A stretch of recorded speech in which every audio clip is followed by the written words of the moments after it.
Welcome to Inspire Saratoga, a show that highlights the people and stories that make our home a place of strength, inspiration, and success. I'm Michael Kurkowski, physical and mental performance coach and resident of Saratoga Springs. And in this show, my mission is to connect with the great people who also call this place home, hear about their work and what they do for this town, and share their insights and experiences in health, wealth, and happiness for you, my neighbors. Thank you for joining me wherever you are in town. Let's dive in. All right. Welcome to Inspire Saratoga, everybody. Jen Branco, thanks so much for coming on.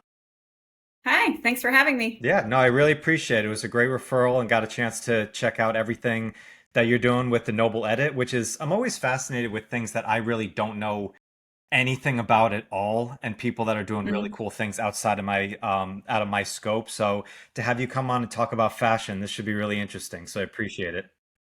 Right on. Yeah, Yeah. I'm excited. So, are you from Saratoga? Like, how'd you come about coming to Saratoga?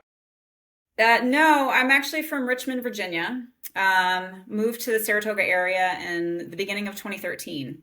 My husband is an engineer, and Global Foundries is one of his, um, clients, and so we came out here so he could be closer to there. And I didn't work, for about a year, and I started working with people with developmental disabilities, which I still do, and I love that. And then I started my business back in 22. 22. 2022. Yep, 2022. Okay. Yep. Did you know anything about Saratoga when you moved here, or was this like a big culture shift for you? I didn't even own a pair of gloves when I moved here. We came from California. We had been in Northern California for a couple of years, and the opportunity to come here came up. And I was really ready to get back to the East Coast. And so we flew out for a weekend to do some house hunting in November. And I had like a jacket, Sure. The maybe a light scarf. Richmond, Virginia windbreaker. Yeah. Yeah, yeah, yeah. I mean, and like I said, we were in California before that, so the weather was even milder. So we had nothing.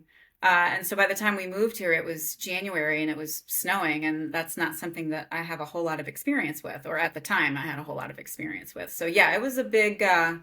It was a Did big you get change. used to the winter? Is it still a challenge for you? So That's a great question. I wouldn't say it's as challenging anymore. It was the first couple of winters. I remember our first spring. It was March, and we had about 18 inches of snow, which like blew my mind. I'd never seen that much snow in my whole life. And then the next day there was 4 inches right on top of it. And it's like nobody even noticed. Nobody cared. And I was sitting in my house watching this, like, how are people out living their lives in this? This is insane. But yeah, we've definitely gotten used to it, and I started to learn to snowboard at the age of 36. I don't know that I recommend that to anybody. It was a way to get me through the winter. Somebody gave me some great advice when we first moved here. They said, you've got to find something to do in the winter, something that brings you joy, some kind of hobby. And at first, I've told this story 100 times, but my first winter hobby was White Russians, and I didn't think that that was very healthy after a while. So, Yeah, it's kind of a short-lived hobby unless you want to really yeah, go down a deep rabbit hole. yeah, yeah. Yeah. So, yeah, my husband was a snowboarder, and we started doing it up at West and then Gore, and so now that's what I do to get through the winter. Well, awesome. Well, and Yeah. you've got a store, you've got a business that is, still just a few years from here. And I'm really excited to, chat about this. So before we get too deep into the origins and how this came about, what is the Noble Edit, and like overall, like what was the mission behind creating this business and creating this brand? The mission behind it was really to change the way that we shop for our clothes. Well, and hopefully the way we shop, period.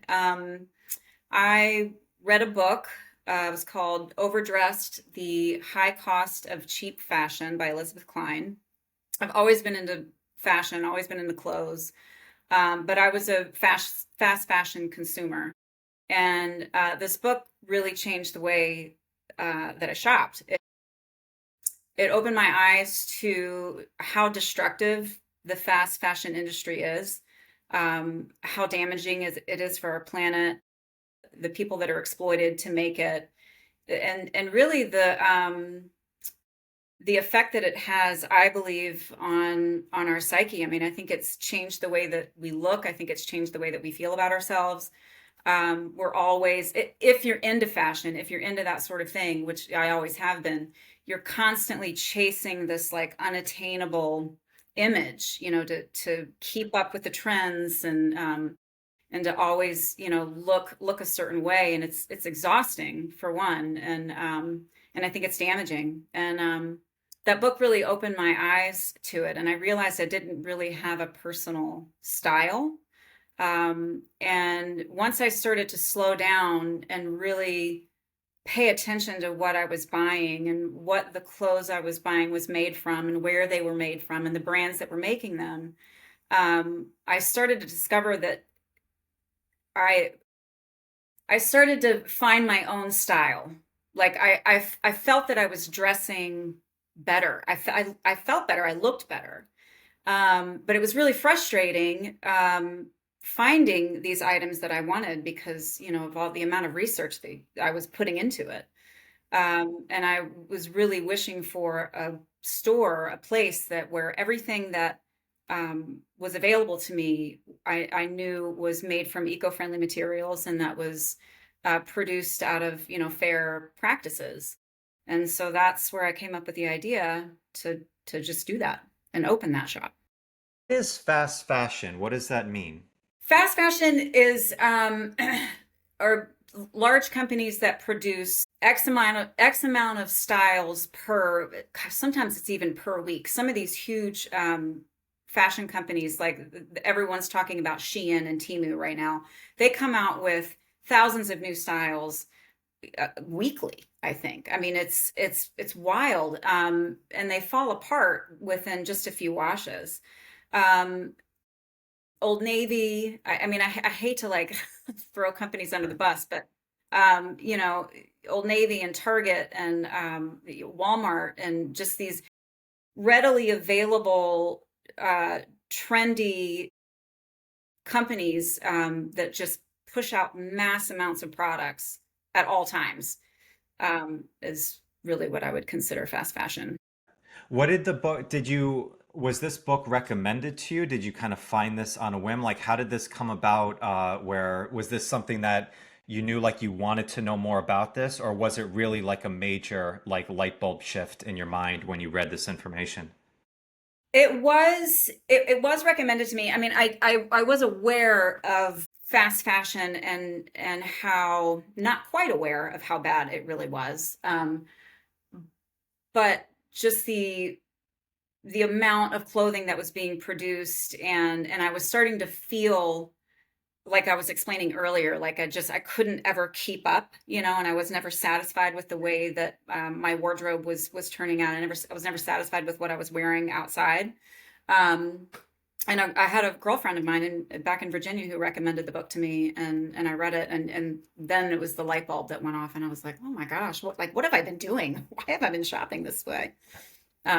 Yeah. Was the biggest shift of that? Was it just not knowing that like this fast fashion, like with the eco-friendly like things were going on, or was it more about you mentioned a lot like your personal style and not understanding that and find that like what was the big revelations that came to you that kind of made your behavior shift after that? It was definitely the impacts on our environment. That was the first thing that really clicked for me.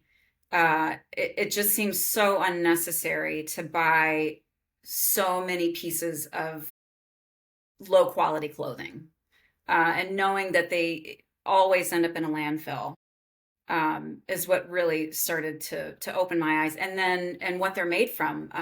Most clothing, I want to say over 50% of clothing is made from synthetic materials, which takes, hundreds of years to break down in a landfill. And it's using fossil fuels to create them. the fast fashion industry, or the fashion industry in general, is one of the top 10 polluters, top 10 industry polluters. Really? And yeah, it's some websites say it's the second. I've heard, different rankings, so I'm not gonna like It's name up there. exactly, where, but it's in the top 10 for sure. Yeah. Has that ch So it was, has that changed I'm a sorry. lot over has that changed a lot over time? Like when did the book explain like when this shift started to come? Because I know mass marketing is still relatively like new, specifically Yeah. with like in from business to consumer. Yeah. I would say, from what I can remember from the book, it's been a few years since I've read it. I would say probably the 80s is when it really started to shift, maybe late 80s, early 90s. Don't quote me on that though.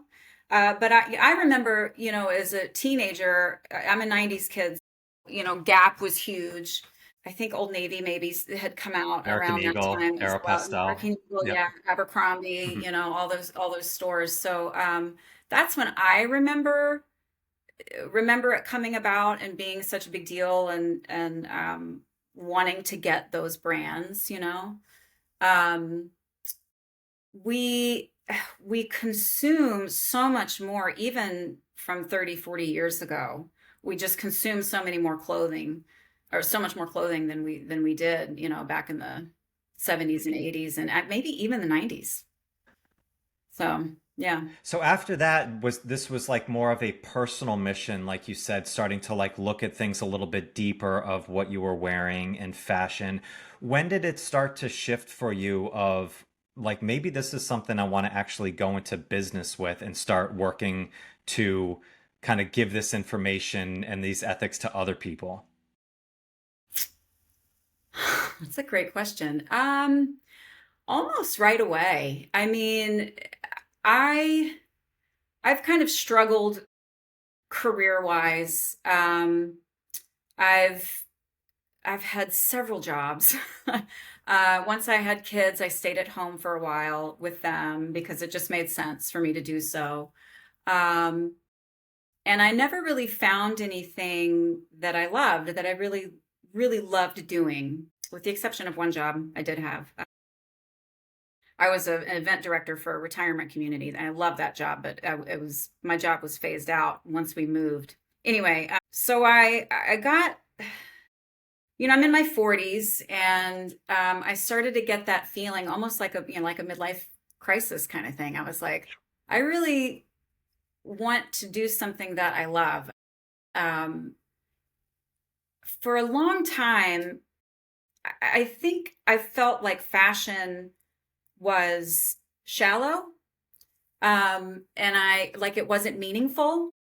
And so it wasn't something that I should pursue. And then I got over that because it's what I love, and it's who I am, and it's how I express myself. And I was like, you know what? Why not? Like, why not give this a shot and see what happens? Let's see what I'm capable of. Yeah. I think So I think it's a sentiment a lot of people can resonate with, probably in different degrees, right? If you we hear the word like the fashion industry, and it can feel very much like District 1 in the Hunger Games, and we're all back in District 12, right? yes, It's like it's all this yes. like high-end stuff, the Met Gala. Like I know I personally I don't know like what they're wearing on that. I think of that, but at the same time, like all like want to present ourselves in a good way. We all have some sort of relationship with fashion. It might be a little bit more, Yes. like, high and detailed, or it might be very simple, but we all do have a Hmm. relationship with that We from there. do. So when did that like start to shift? You said like, yeah, like a relationship that was more shallow with fashion. Was there specific moments, or was it more of like an evolution when that started to shift for you? I know this book was very impactful for you. Was it after that very quickly, or did it kind of slowly keep just building and just kind of adding brick by I, brick? yeah, I think it was more of an evolution. I mean, the more I started to embrace it, and I just became more confident. I started to look at pieces. that I really wanted, and maybe, oh, that's a little bit more expensive than I would normally spend, so now I've got to wait and save up the money to buy that, but now it's going to be really special, and I know that I'm going to look and feel great in it. And that, I mean, that takes time, to build a wardrobe that you love and that you're confident in, especially if you're buying the way that I think that people should buy, the way that I'm trying to buy and to tell people, buy, then the famous quote by Vivienne Westwood, buy less, choose well, make it last. So yeah, definitely an evolution. And it still is evolving. It's still a progress, and it probably will be until the day I die.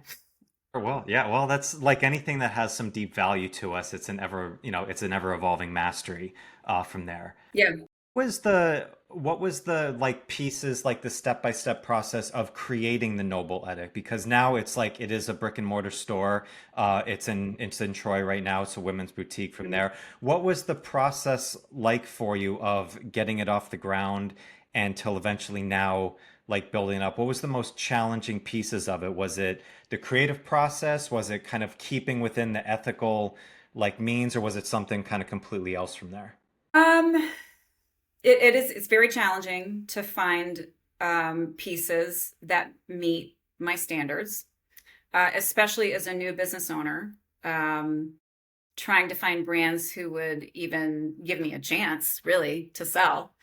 Because at first I did not have a brick and mortar. I started off with a website, and I knew that I needed to get out in front of people. So I started doing pop-ups around Saratoga. I did a couple of markets, but what really changed was I called the Muzon House um, in Saratoga, right there next to High Rock Park, and I had asked about doing a pop-up there. I told them, I was lucky enough to speak to the owner, and had told her what I was getting ready to do, and that they kind of had the similar ethics as I did, and if they would be interested in hosting me for a pop up. And the owner said, "Oh yeah, sure," which I was not expecting, like, at all. I was completely expecting to be shot down. So then, right, right. So when she said yes, I was like, "Oh God, well now what?" To I do think, this. and yeah, I think I actually said that. I think I said, "That's great. How exactly do we do that?"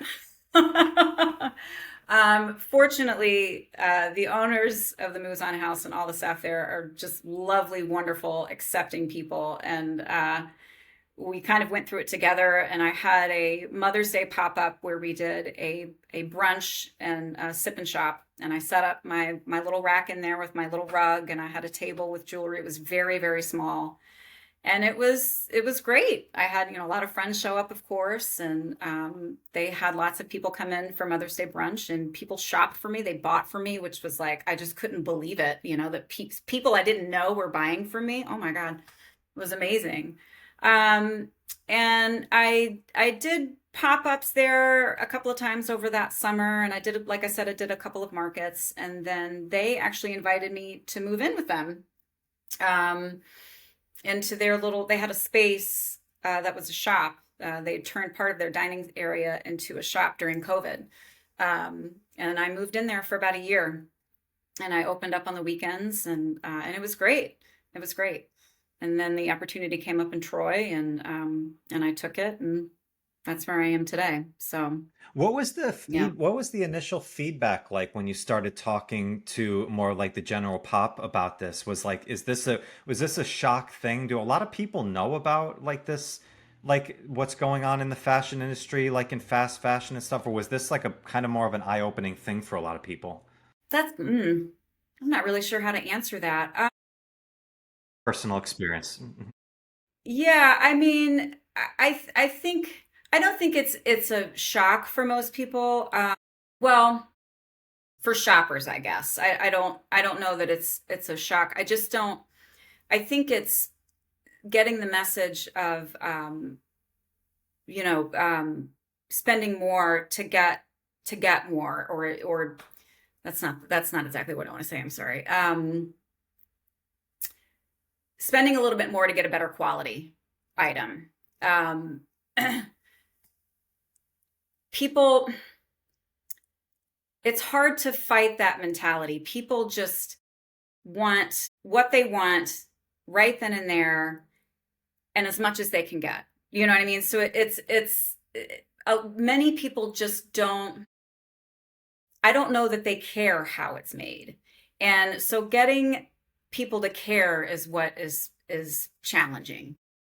Do you know what I mean? Like it's I don't think I answered your question. But it's actually, I think it's actually perfect. I mean, being in the world of coaching in physical and mental health, there's been such a trend and change over.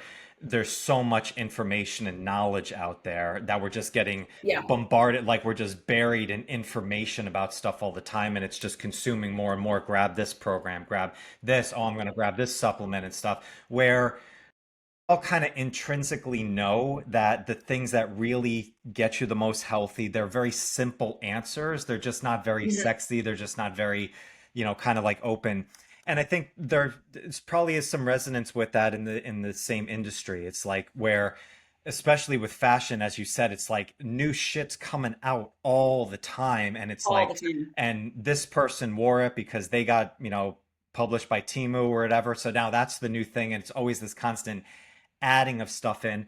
But when you really understand, like when there's an ethics to it and there's a deeper feeling to it, I know personally, like if I know that I'm wearing something that has more of like meaning behind it, like Hmm. that's really powerful. It's like, Yes. I have a pin from my grandfather that is like it's an ugly pin, but it's like if I wore that, like I like there is a different type of energy walking out of the house because it's something that has some meaning to it. So I would assume that's kind of similar of with the work that you're doing. Yeah, absolutely. And I think when you spend more on something, you're going to love it more. You know, you because you have to think before you actually make that purchase. It's easy to go buy a $20 dress, or a $20 a top. It's not so easy to buy, a $300 dress or top. You really have to think about it and love it, and then you cherish it more. Um, I think that you feel better because you know that you bought that. It's typically not on a whim that you've purchased that item. At least that's not how I roll. Like I have to think about making a purchase like that before I do, and I want to make sure that I'm really really going to love it, and that's part of what I'm trying to do as well. It's a catch 22, right? Because I need people to buy from me in order to keep afloat, but yet my message is just slow down and think about what you're purchasing, and make sure that you love it. I really want people to come into my shop and love what they buy. I want them to put it on and love it. And if they don't love it, I can tell. If they're asking me for help and they don't feel great, I can tell. And I'm like, nope, sorry, that's not for you, babe. We gotta move on.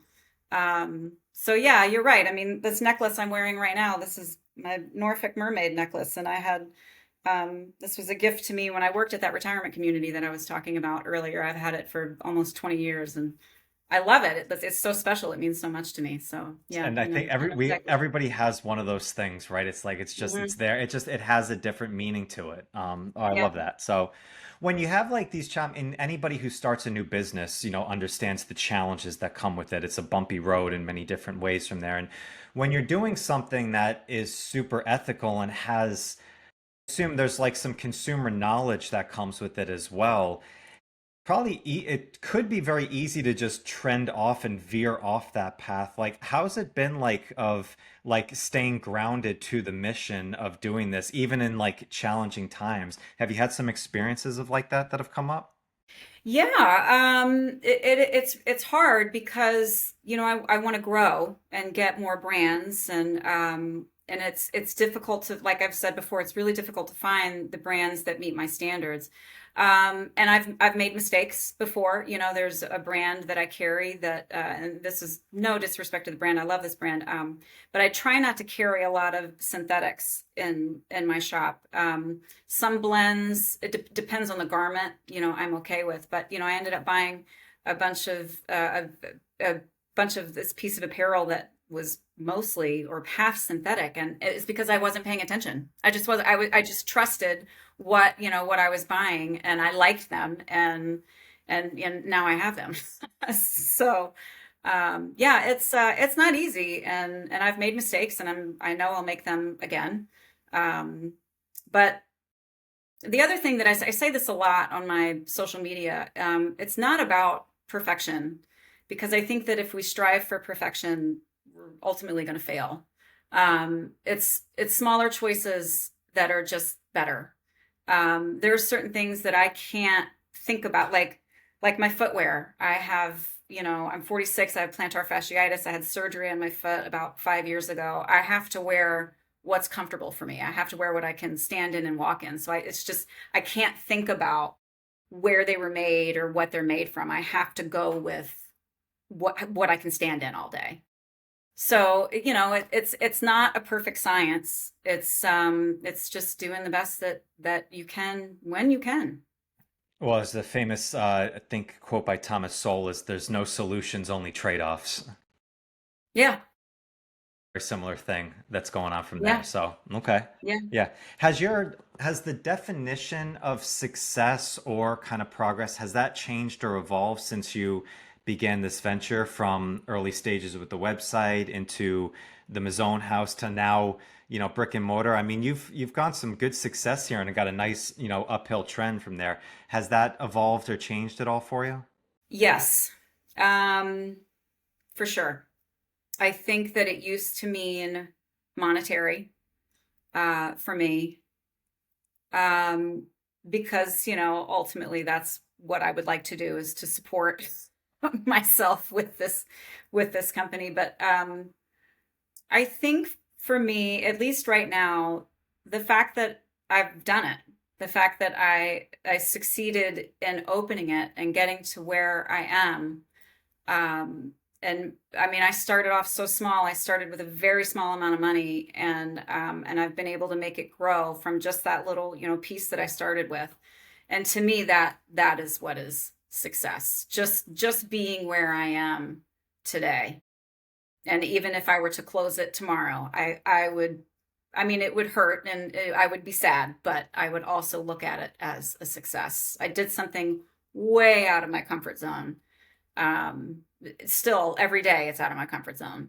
I suffer from terrible imposter syndrome. And so just being here and even talking to you is a success to me. I've a And getting, and even, and I can say that I've changed a few people's, hearts when it comes to shopping, and what they wear, and they think about what they buy, and they kind of obsess a little bit and look at the tags on the inside of their clothing. And that's also a success to me. The imposter syndrome thing is such an interesting topic for me right now because, a lot of people, there's such a negative behind it. And I just heard this is like, if you don't feel like an imposter every 12 to 18 months, you're probably not stretching yourself to your full capability. I mean, it's very easy Yeah. to go because anytime that you're doing something different or something you haven't gone through before, you are an imposter. Like there's a reality behind that. Like you're trying to evolve to a next level on there. But we kind of throw a negative connotation behind it. It's like, yeah, no, if you've never opened up your own store before, if you've never, gotten to a specific physical goal that you're aiming for before, if you've never been there before, yeah, it's just a hope. It's an ideal that you're chasing for. Mhm. You technically are an imposter. But it's one of my favorite quotes I've been leaning into, which I forget who said it, but nobody knows what they're doing. Some people just do it anyway. And those are the ones that Yeah, succeed, that's a great quote. right? That's a great quote. I'll have to remember that. I love that. What's been the biggest like excitement and like kind of passion that you've seen for, is it like the product? Is it kind of staying on the mission? Is it connecting with people and impacting them, maybe changing the way that you're shopping? Like what's been like the big victories that stand out in your mind during this journey? I think it is connecting with people. I I moonlight as a stylist as well. And I love, love, love to dress people up. I love it. And when people come into the shop, or if I'm hired, for a styling job, and I can make somebody feel good with what they're wearing, that is like, it's the biggest high for me above anything else. I love it so much. I love it. So yeah, that. Yeah, I love it. What's like a go-to tip for like finding your style? Gosh, nobody's ever asked me that question before. I should really think about that, huh? I would say always go with your gut. Always go with what you feel most confident in. When you're putting something on in a dressing room, if something doesn't feel right, if you're just like, don't try and make it work. Like if it's just leave it. Leave it alone. Make sure you find that piece that you put on and without asking anybody else, you're like, oh my God, I look amazing in this. Always go with your gut. All right. Yeah. Who's kind of the people that come to you for styling? Is there a specific person that is, kind of coming in and asking, for your help and your expertise? Besides my husband, um, Besides the man in your life, yeah.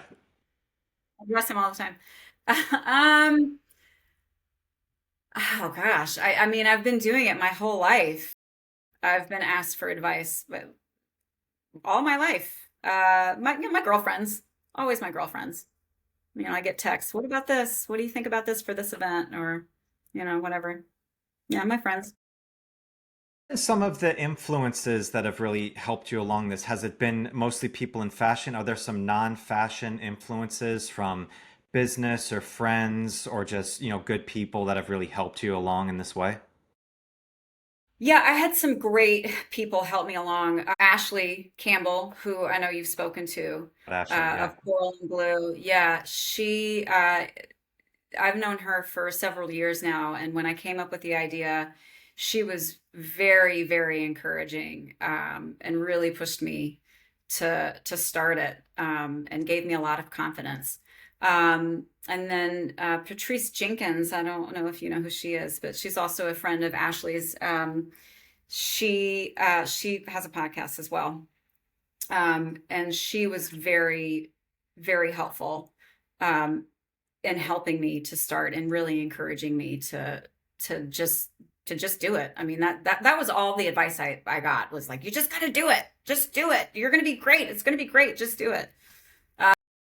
So I would say my friends. I mean, and the gal that I room with, that I rent space out from in Troy. Her name is Diana Bowie, and her company BB Trends is beautiful, and I've always admired her work ethic and her style. She does home goods and gifts, and she was also very, very encouraging and helpful. She opened her space to me even before I moved in and started renting space from her. She would open her space to me for pop-ups and things like that. She's wonderful, so sweet. Yeah. Such a powerful lesson that it's, we need to hear it over and over again until it finally sticks, but it's just to start doing it and just figure it out. Because Hmm. it's so easy to feel like we need to have all the answers with stuff. It's like, I mean, it's kind of in the same, like, we're getting drowned with information all the time. We always think like, oh, like there's an optimal way to do this. And, a good friend of mine, Yeah. Alex Salkin, he's a great coach. He has this great frame of optimal versus practical, and it's like we're always chasing the optimal way of doing something. Like what's the best way to do this? It might be in getting in shape, it might be starting a business, it might be finding whatever. There's Hmm. always, but if you go down that route, there's always another thing you think you need to know or something you think you need to learn versus if you just Yeah. start with what's practical that I can do to do this. Well, when you actually do that, the practical becomes the optimal because it's actually the thing that you freaking just did and you actually took a step Yeah. forward, to get Yeah. done with. So when you have good people around you like that are just like, just start it, see what happens. Yeah. You'll fail, you'll Yeah. figure it out along the way, and it will probably not Yeah. go the direction that you need to, but you need to have good people. It is interesting that you're connected with Ashley because she has a very almost similar path in the card business of what she did with Coral and Blue, of what you're doing with the Noble Edit. Hmm. Yeah. Cool. Yeah. She's great. Again, very, very instrumental and encouraging. And actually, one of the best pieces of advice I've ever received was from Patrice Jenkins, who said to me, you just touched on it.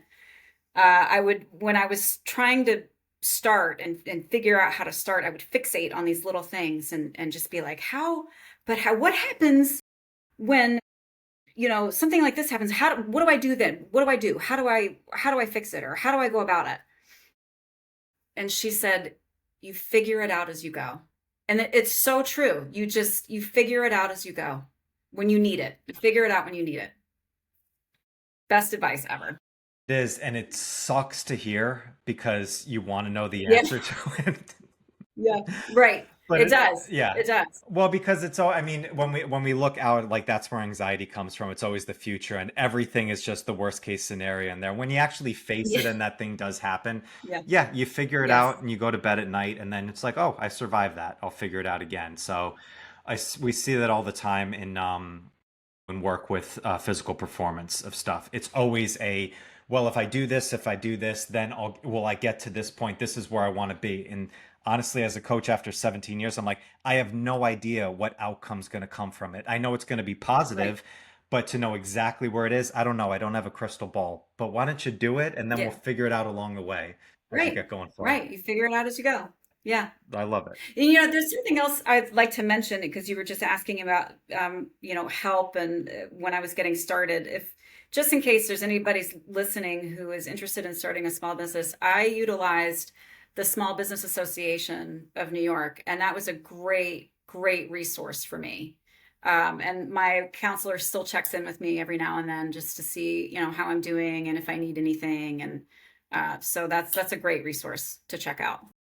The biggest help that they gave you, was it more of like just structure or actually Yeah, it was making more structure. Yeah.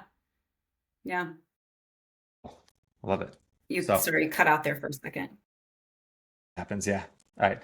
So, no, Jen, this has been great. I've just got some rapid fire, just more fun questions to kind of close us out today for it. It starts kind of Okay. goofy, but then some have a little bit more detail and intrigue to it. Okay. Okay. Okay. All right. Early riser or night owl? Oh, you're frozen. I'm sorry. Are we back now?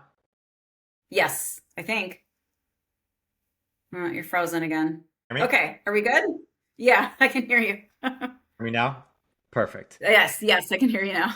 All good. That's why I have good editors. So, All all right, right, we're going great. to start with rapid fire again here. Okay. Okay, All right. I'm ready. All right. I've got some rapid fire questions here for you, Jen. All right. Early riser or night owl?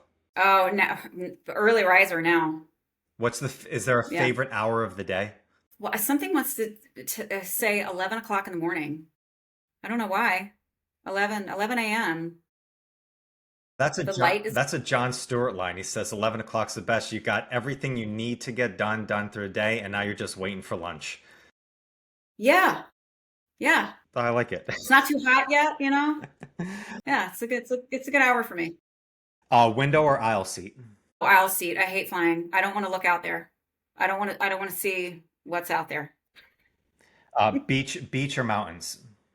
Oh, beach. I love it here. I love the Adirondacks. Don't get me wrong, but I'm a beach person Favorite forever. beach?